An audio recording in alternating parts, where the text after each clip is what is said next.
আসসালামু আলাইকুম। মেঘলাস ওয়ার্ল্ডে সবাইকে স্বাগতম করছি। আমি মেঘ, ঢাকা থেকে বলছি। কাছে এবং দূরে, দেশ এবং দেশের বাইরে যে যেখান থেকে আমার ভিডিওটি দেখছেন, সবাইকে অসংখ্য ধন্যবাদ। আশা করছি আল্লাহর রহমতে সবাই খুব ভালো আছেন।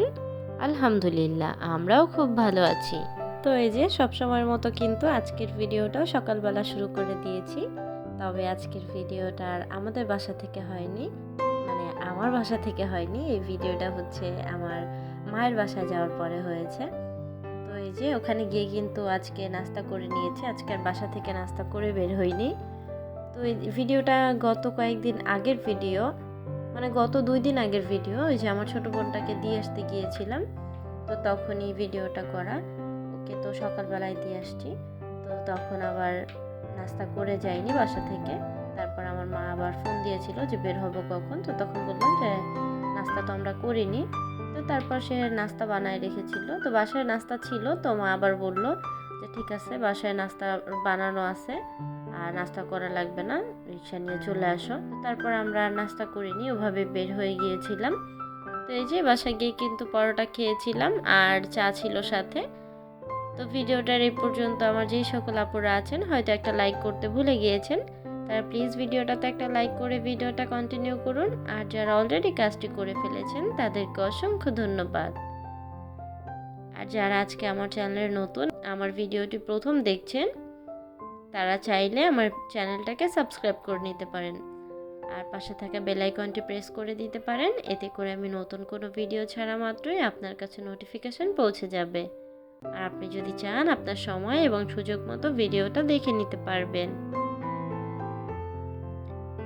তো এই যে সবসময়ের মতো কিন্তু পুরনো কথাটা বলে দিয়েছি। তারপরও আমার আপুরা কিন্তু লাইক করতে ভুলে যান, হয়তো লাইক কমেন্ট করতে। যাক, কোনো ব্যাপার না, আপুরা একটু মনে করে দিয়ে দিবেন, তাহলেই হয়ে যাবে। তো এই যে তারপর কিন্তু আবার বাসায় চলে এসেছিলাম। তো আজকে আর তেমন কিছু রান্না করিনি। তো গত ভিডিওটা যারা দেখেছিলেন, আমার বোন যেদিন এসেছিল সেই ভিডিওটা হয়তো দেখেছিলেন যে মা কিছু বাজার করে পাঠিয়েছিল।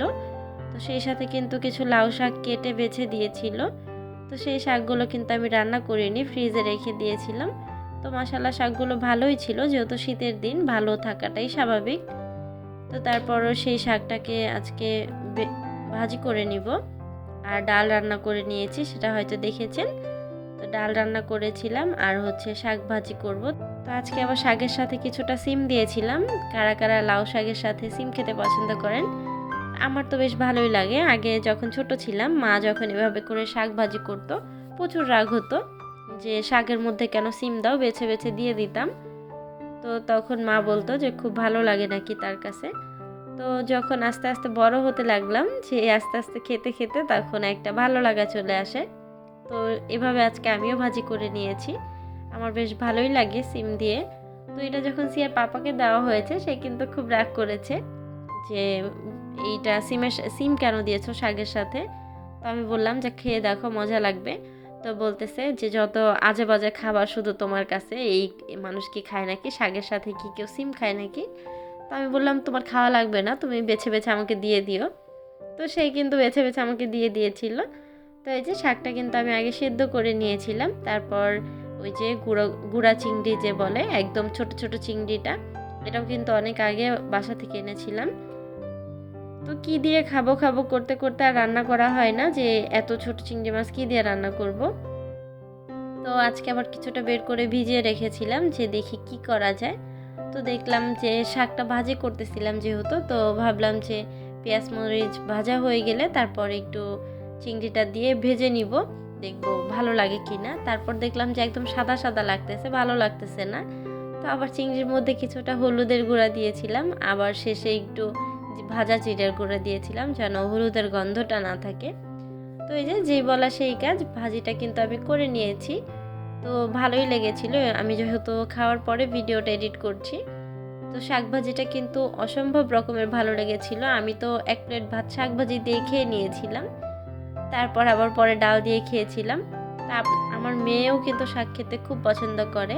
দেখা যায় যে সিয়া অধিকাংশ খাবারই আমরা যেটা খাই সেটাই খায়, আর ও সেটাই পছন্দ করে।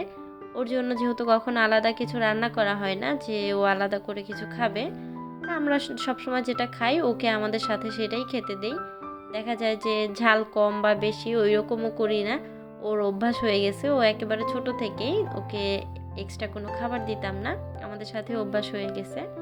তো এই যে অনেক বেশি কথা বলে ফেললাম। তো ভিডিওতে যদি কোনো ভুল ত্রুটি থাকে, আমার কথায় যদি কোনো ভুল ত্রুটি থাকে, আমার আপুরা ক্ষমা সুন্দর দৃষ্টিতে দেখবেন। আর এই যে শাক দিয়ে যখন ভাতটা খাচ্ছিলাম কি যে ভালো লাগছিল, আমার এখন আবার খেতে ইচ্ছে করছে। তো আজকের ভিডিওটা এখানেই শেষ করছি।